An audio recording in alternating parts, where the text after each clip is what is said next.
He didn't die. He just disappeared. Because I didn't say the most important thing, the simplest thing, the most necessary thing. We're working hard to reach our first 1,000 subscribers. Every click matters more than you think. If you haven't subscribed yet, do it now. Don't miss what really matters. I was always reserved, not cold, just quiet. One of those who smiles, but doesn't open up. One of those who feels deeply, but says little. One of those who stays silent when they should speak, and speaks when it's already too late. When I met him, I was 26. Now I don't remember our first meeting, but the moment when I first realized he was different. Not because he was handsome, not because he was special, because next to him I didn't need to pretend. He didn't speak loudly, but he was there. He didn't make grand gestures, but he noticed everything. He remembered what tea I liked. He understood when I needed to stay quiet. He didn't ask what's wrong when I cried. He just sat beside me, and sometimes he'd touch my shoulder, briefly, without words, and in that moment everything inside would freeze. Our meetings were simple: coffee, walks, silence, random phrases, but there was so much meaning in it that I was afraid to ruin it. Even with myself, I knew that he felt something.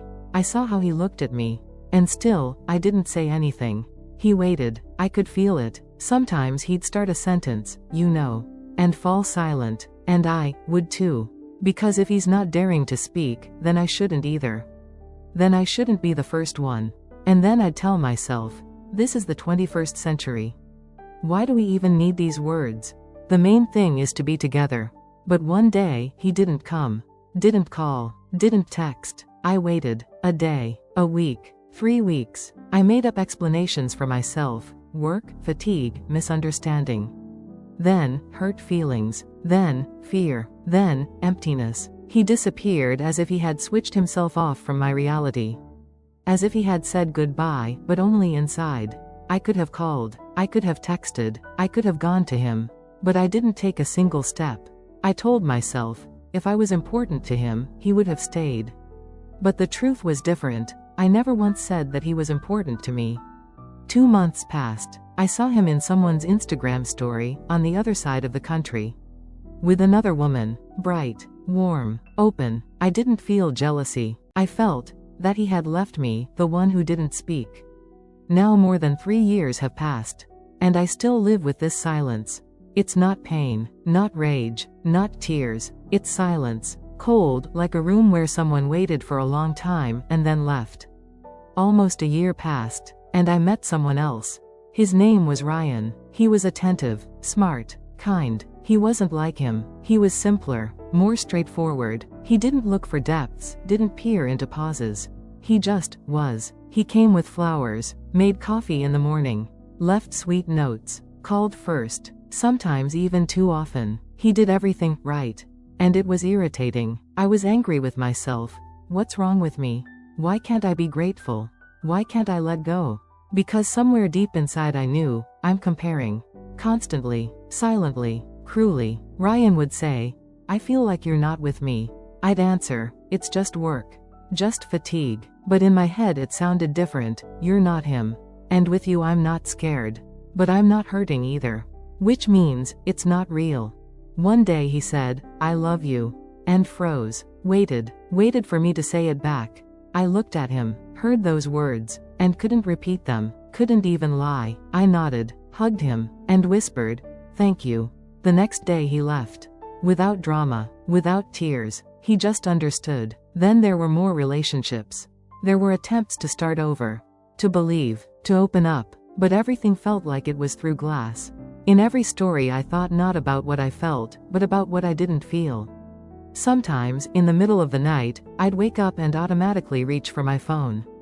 Check. Just in case. Just in case he came back. Texted, called, but no messages. One day I finally wrote, I don't know if you remember me, but if you do, I just want to say, I loved you. I just didn't say it. Then, I couldn't. And now, it's too late. Just know that I didn't hit send. I just left it in drafts. Somewhere among my to-do lists, shopping lists, and reminders. A few more months passed. I started thinking about him less as a person, and more as a symbol. As a moment in life when I could have spoken and didn't. Could have taken a step and didn't. And that was scarier than losing someone. That was losing my ability to feel. I knew, if I ever meet someone again, I'll speak. I won't stay silent. I won't be afraid. But every time I met someone, no one was real enough to make me want to risk it. I wasn't looking for love. I was looking for a feeling that would finally outshout what I didn't say back then. It was an ordinary evening.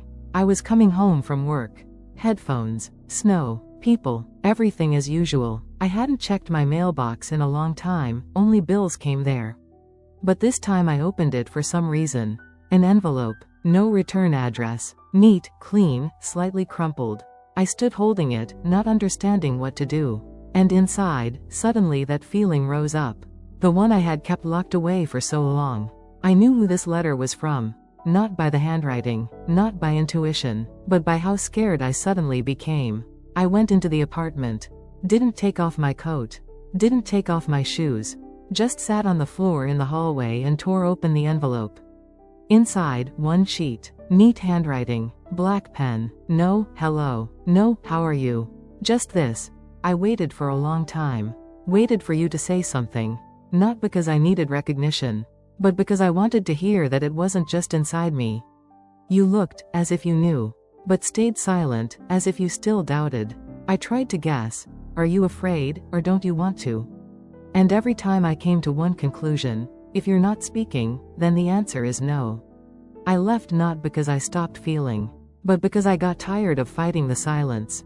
I'm not angry, I just don't wait anymore. Take care of yourself. Don't stay silent anymore, not with those who are ready to listen. I reread this 10 times. Every line, like a blow. He wasn't blaming, wasn't complaining, just stating facts. Like a person who had stood at a closed door for a long time. And finally, turned around. I crumpled the letter, then carefully smoothed it out. As if every word could tear.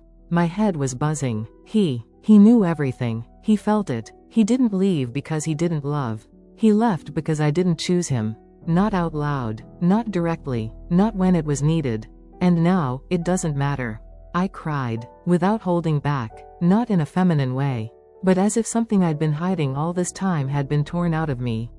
I sat on the floor, next to my boots, with my bag, with wet hair, and repeated, why didn't I say it? Why didn't I say it? That night I didn't sleep. I reread old text conversations. Our photos. His gifts. Even his playlist that he once sent me for the evening, if you get sad. Now he was more than just an ex. He was my biggest, almost. And I understood. I'm not afraid that he won't come back. I'm afraid that I'll never be able to love like that again. Because next time, I'll already be speaking. But not with the same voice. And not with the same heart. This letter wasn't a goodbye. It was a sentence passed on silence. After the letter I didn't write. Didn't call. Didn't look for him on social media. Didn't ask mutual friends. Not because I didn't want to. But because I understood that I was too late. He gave me all the time in the world. I just wasted it. But something strange happened a couple of weeks later. First, it suddenly became easier. I started sleeping, eating, breathing, not because it passed, but because now it had a form. Before it was a shadow. Now, a letter. Words. Clear. Real. Final. I signed up for therapy. Not because I was broken, but because I realized I had never talked to anyone about what was inside. At the first session, the psychologist asked, "What are you feeling right now?" I was silent for almost a minute, and then said, "Lateness." "What do you mean?" "Not in time. In life." I started writing. A diary. Stories. Not about him. About myself. About the one I became, and whom I myself locked in silence. One morning, leaving the house, I bumped into a man on the stairs. He smiled, said something casual. I laughed, for the first time genuinely in a long time. He was just a neighbor. He then rode the elevator with me a couple more times. Sometimes, helped with bags. He invited me for coffee. And I went, not because I wanted to start something, but because I was no longer afraid to open my mouth. We sat in a cafe. Talked about nothing. He told how he lost his wallet in Paris, and how I once hid feelings so as not to seem stupid. He looked at me with interest. I felt I was interested in talking again. But inside, it wasn't empty. It was occupied. He was alive. Inside me, even after the letter. Even after all I let go. Then, in the evening, I reread the letter again. Not to suffer, but to understand. How long I had lived not with him, but with the expectation of something I myself didn't dare to say. I finally realized, this isn't about him. This is about me, about my fear, about my silence, about my inability to be vulnerable. Since then I started learning to be real. To speak when scared, to cry when it presses, to laugh when I want to live out loud. Sometimes I still think about him, not as an ex, but as a person who could once have become my whole life, if I had just said one thing. I love you. Now I say this more often, not to those who left, but to those who are near, but always, with a slight tremor in my voice. 3 years have passed since that letter, and sometimes it seems to me that I'm a different person, and sometimes that I'm still the one who stayed silent. I learned to speak, first, in therapy, then, to friends, then, to myself in the mirror. Words came out heavily, as if there was a lump in my throat. Not of pain, of shame. Shame for staying silent when I should have shouted. When my whole soul was tearing outward, and I looked into the eyes of the person I loved and said, everything's fine. Though nothing was fine. Today I'm in a relationship again. And he knows that I'm afraid. He knows that there was someone I didn't tell. He doesn't ask for names. He just holds my hand when he sees I'm withdrawing into myself. And I'm learning, every day, to be present, to speak, to choose. Sometimes I dream that we're sitting with him on a bench again, like before, in the rain, and he says, "You loved me, didn't you?" And I look, and answer, "Yes. I just got scared." And in this dream he smiles, and leaves, calmly, and I remain, but no longer in pain. In acceptance. We can't always fix things, but we can not repeat them. I no longer live in the past, but I don't deny it. It became part of me, my shadow, my silence, my reminder that staying silent is also a choice. And it's sometimes more painful than no. Now, when I meet someone, I don't wait 3 months. Don't read hints. Don't weigh risks. I say, I'm here. You matter to me. I feel something. And you know, it doesn't always end in mutual feelings. But at least now, I at least know that I'm not betraying myself. Sometimes shadows of the past still return. To a smell, a voice, a familiar song. But now I don't run away. I just say, yes, that happened, but I'm already different. I'm the one who learned to speak. She didn't say, and he left. But the real tragedy isn't in the loss, but in the fact that the fear of being rejected turned out to be stronger than love. How many such stories didn't happen because someone didn't dare to say the main thing? We're afraid of words, afraid of the pause in response, afraid that we'll say it, and it won't change anything. But silence changes everything. It's exactly what makes relationships into ghosts. If you're reading this, and holding something important inside, say it, not to hold on, but so you don't have to live later in a room where it's always too quiet.